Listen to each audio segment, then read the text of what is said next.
So the idea of child protective services is something that seems obvious in today's modern society.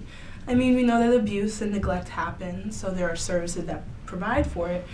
But back then, over 100 years ago, that wasn't always the case.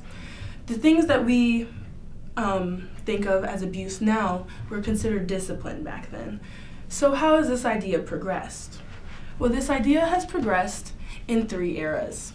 We have prior to 1875, where people were still coming to terms with things that were considered abuse, since abuse was a new concept and term. And then we have from 1875 to 1962, when people started to organize over this problem and with child protection.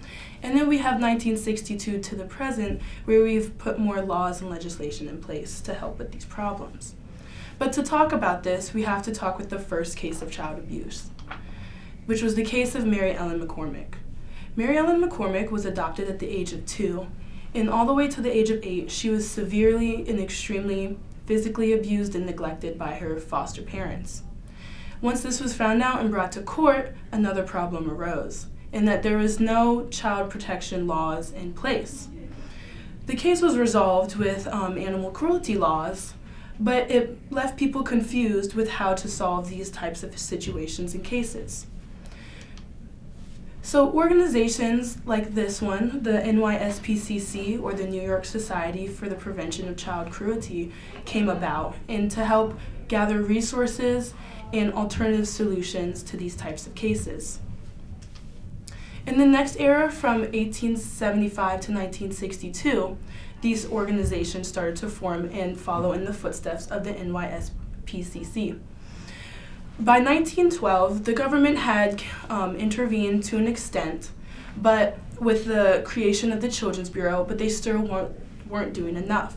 And to fill in these gaps, by 1922, there were over 300 non-governmental organizations to help with child protection. And though this was helpful, there was still a problem. Where there was these resources and services for child protection, they were centered in urban areas where other social problems like poverty and public health were issues, and they thought that there would be more abuse there. But obviously there's going to be abuse everywhere, and even in rural communities, but it was hard to attain these services. So by 1961, there were laws in place to help with child protection in all states. But again, it was hard to attain since they were in the urban areas.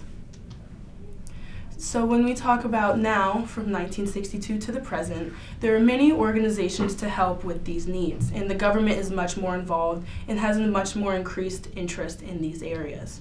We have organizations like the Children's Bureau and legislation like CAPTA, where it makes us provide funding for these services to help these children. Also, with the interest in social services and social problems, partly due to the 1960s, so the Social Service Act of 1962 added extra provisions to also help with funding and more child protection services, which followed with, in 1963, the first 4 child abuse laws. So now, in the present, CPS helps with over 300,000 cases of child abuse per year, which for perspective would be like filling Beaver Stadium and multiplying that by 3, which is a lot. And even though we've come this far and we've helped with all of these cases and we've become more efficient, there's still the problem that these issues happen every day. An average of 5 children die each day due to abuse, and over 70% of them being under the age of 3. And even though we've come along and we've progressed, this is still a national problem, in that we shouldn't make the problems of the past still a problem of the present. Thank you.